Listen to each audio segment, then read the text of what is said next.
Okay, దీన్ని కాస్త విడమర్చి చూద్దాం. ఈనాటి మన లోతైన విశ్లేషణలో ఒక అద్భుతమైన టాపిక్ని తీసుకుంటున్నాం. అదేంటంటే 2027 నాటికి ఆర్టిఫిషియల్ ఇంటెలిజెన్స్తో పవర్ BI ఎలా ఉండబోతోంది అనేది. ముడి డేటాని కథలుగా ఎలా మార్చవచ్చో ఇందులో చూద్దాం. అవును. ఇక్కడ అత్యంత ఆసక్తికరమైన విషయం ఏంటంటే ఎక్సెల్లో గంటల కొద్దీ చార్ట్లు గీసే కష్టం పోయింది కదా. ఖచ్చితంగా పవర్ BI అనేది ఇప్పుడు కేవలం ఒక చార్ట్లు గీసే టూల్ మాత్రమే కాదు. అది మనిషి ఇంకా AI కలిసి డేటాని ఎలా అనలైజ్ చేయొచ్చు అనేదానికి ఒక బెస్ట్ ఎగ్జాంపుల్గా మారుతోంది. మన సోర్సెస్ కూడా ఇదే స్పష్టంగా చెప్తున్నాయి. అవును, పవర్ BI కొత్తేమీ కాదు కానీ అందులో ఇప్పుడు కోపైలట్ లాంటి AI చేస్తున్న అద్భుతాలు చూస్తుంటే ఒక రకంగా మతిపోతోందని చెప్పాలి. రైట్. మనం జస్ట్ సాధారణ ఇంగ్లీష్లో మనకు కావాల్సింది టైప్ చేస్తే చాలు, అది చార్ట్లు లేకపోతే ఆ కష్టమైన డాక్స్ ఫార్మ్యులాలు రిపోర్ట్స్ అన్నీ వాటంతటావే క్రియేట్ చేసేస్తోంది. అసలిది ఎలా సాధ్యం? అంటే ఇది కేవలం రిపోర్ట్లు తయారు చేయడం వరకే ఆగిపోలేదు. ఇందులో ఇన్బిల్ట్గా ఉన్న AI ఫీచర్లు ఇంకా చాలా లోతుగా పనిచేస్తాయి. ఒకసారి ఆ స్మార్ట్ నేరేటివ్ ఫీచర్ని తీసుకుంటే ఓహో, స్మార్ట్ నేరేటివ్. అవును, అది కేవలం గ్రాఫ్స్ చూపించి వదిలేదు. ఒక మనిషి లాగానే డేటాని అర్థం చేసుకుని ఈ నెలలో సేల్స్ ఎందుకు పెరిగాయి, దానికి కారణాలేంటి అని ఒక పారాగ్రాఫ్ రాసి మరీ వివరిస్తుంది. వావ్, అంటే ఆ రీజన్స్ కూడా అదే రాసేస్తుందన్నమాట. ఎగ్జాక్ట్లీ. దాంతోపాటు ఎనామోలీ డిటెక్షన్ అని ఇంకో ఫీచర్ ఉంది. అది పాత డేటా ప్యాటర్న్స్ అన్నిటినీ లెక్కకట్టి ఎక్కడైనా సడన్గా అసాధారణ మార్పులు జరిగితే వెంటనే వాటిని హైలైట్ చేసి కారణాలు వెతుక్కుంటుంది.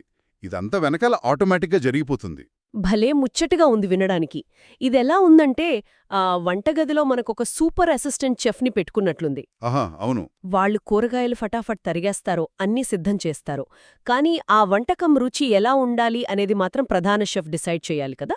చాలా మంచి పోలిక చెప్పారు. కానీ ఇక్కడ ఇంకో పాయింట్ కూడా ఉంది. ఆ AI అసిస్టెంట్ ఉమ్, కొన్నిసార్లు పొరపాటున ఉప్పుకు బదులు చక్కెర వేసే ఛాన్స్ ఉంది. ఉమ్, దాన్నే మనం AI భ్రమలు అంటే హల్యూసినేషన్స్ అంటాం. Right right. ఆ తప్పులు పసిగట్టాలంటే ఆ ప్రధాన షెఫ్కు రుచుల మీద ఒక పట్టు ఉండాలి కదా. ఖచ్చితంగా. AI ఇప్పుడు కేవలం ఒక సాధారణ అసిస్టెంట్ రేంజ్ నుంచి మల్టీస్టెప్ పనులు స్వయంగా ప్లాన్ చేసుకునే ఏజెంట్ స్థాయికి ఎదుగుతుంది. ఉమ్. కానీ దాన్ని మానిటర్ చేసే నాలెడ్జ్ మనిషికుండాలి. కానీ ఇక్కడే నాకొక పెద్ద డౌట్ వస్తుంది. కోపైలట్ అంత కష్టమైన డాగ్స్ ఫార్ములాలు రాస్తున్నప్పుడు, పనులు అదే ప్లాన్ చేసుకుంటున్నప్పుడు, ఇక మనం బేసిక్స్ నేర్చుకుని టైం వేస్ట్ చేయడం ఎందుకు? అదిచ్చే రిపోర్ట్ను మనం గుడ్డిగా నమ్మేయొచ్చు కదా. ఇక మనుషుల స్కిల్స్తో పనే ఉంది అనిపిస్తుంది. అక్కడే ఉంది అసలైన ప్రమాదం.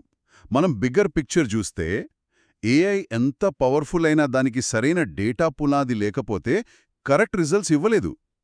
ఆ పునాదే డేటా మోడలింగ్ అంటాం. అంటే ఆ విడివిడిగా ఉన్న టేబుల్స్ మధ్య రిలేషన్స్ క్రియేట్ చేయడం. అవును. ఆ రిలేషన్ సరిగ్గా లేకపోతే AI తప్పు ఆన్సర్ని కూడా చాలా కాన్ఫిడెంట్గా నిజమన్నట్లు ఇచ్చేస్తోంది. అందుకే బిజినెస్ కాంటెక్స్ట్ అర్థం చేసుకోవడం లేదా ముఖ్యమైన KPIs డిసైడ్ చేయడం అనేది ఖచ్చితంగా మనిషి పనే. అవునవును. AI తయారు చేసిన రిపోర్ట్ సరైందేనా అని తెలుసుకోవడానికి ఈ ఫండమెంటల్స్ తెలిసి ఉండాలి. సో టూల్ ఎంత స్మార్ట్ అయినా దాన్ని వాడే వ్యక్తి అంతకంటే స్మార్ట్గా ఉండాలి. ఎగ్జాక్ట్లీ. అందుకే కదా మన సోర్సెస్ గమనిస్తే ఇండస్ట్రీలో ఇప్పుడు సరిగ్గా ఇదే గ్యాప్ కనిపిస్తోంది. AI వాడటం వచ్చు, కానీ డేటా ఫండమెంటల్స్ రావు. బహుశా అందుకే నరేష్ ఐటీ లాంటి వాళ్లు power BI with AI software training అని ఒక స్పెషల్ కోర్స్ అందిస్తున్నారనుకుంటా. అవునండి. వాళ్ళు ఇండస్ట్రీ అవసరాలకు తగ్గట్టుగా చాలా మంచి సొల్యూషన్ ఇస్తున్నారు. కేవలం AI బటన్స్ ఎలా నొక్కాలో కాకుండా ఆ డేటా మోడలింగ్ ఎలా చేయాలి, బేసిక్ డాక్స్ ఎలా రాయాలి అనేది రియల్ వరల్డ్ ప్రాజెక్ట్స్ ద్వారా ప్రాక్టికల్గా నేర్పిస్తున్నారు. ఈ ప్రాక్టికల్ నాలెడ్జ్ చాలా ఇంపార్టెంట్ కదా. అవును. ఈ ఫండమెంటల్ స్ట్రాంగ్గా ఉన్నవాళ్లు మాత్రమే AIతో కలిసి సమర్థవంతంగా పనిచేయగలరు. వాళ్ల కెరియర్ కూడా ఎప్పుడూ సేఫ్గా ఉంటుంది. అంటే ఈ విశ్లేషణ ద్వారా మనకు అర్థమైంది ఏంటంటే, పవర్ BIలో AI రాకతో డేటా విశ్లేషణ చేసే పద్ధతి సులభమైంది, కానీ ప్రాథమిక నైపుణ్యాల విలువ ఏమాత్రం తగ్గలేదు, పైగా మునుపటి కంటే మరింత పెరిగింది. రైట్? 100% కరెక్ట్. ముడి డేటాని బిజినెస్ నిర్ణయాలుగా మార్చే ప్రాసెస్లో AI అనేది స్పీడ్ పెంచే ఒక అద్భుతమైన టూల్ మాత్రమే. దాన్ని ఎలా వాడాలో తెలిసిన మనిషికి ఎప్పటికీ డిమాండ్ ఉంటుంది. ఒకవేళ ఫ్యూచర్లో AI ఏ తప్పులు లేకుండా 100% ఖచ్చితమైన రిపోర్ట్స్, తనంతట తానే తయారు చేస్తే అప్పుడు డేటా అనలిస్ట్ పని కేవలం జవాబులు వెతకడం కాదు. ఆ, మరింకేంటి? ఏమో, డేటాతో సరైన ప్రశ్నలు అడిగి ఒక తత్వవేత్తగా, అంటే ఒక ఫిలాసఫర్గా మారిపోతారేమో. ఈ ఆసక్తికరమైన ఆలోచనతో ఈనాటి లోతైన విశ్లేషణను ముగిద్దాం.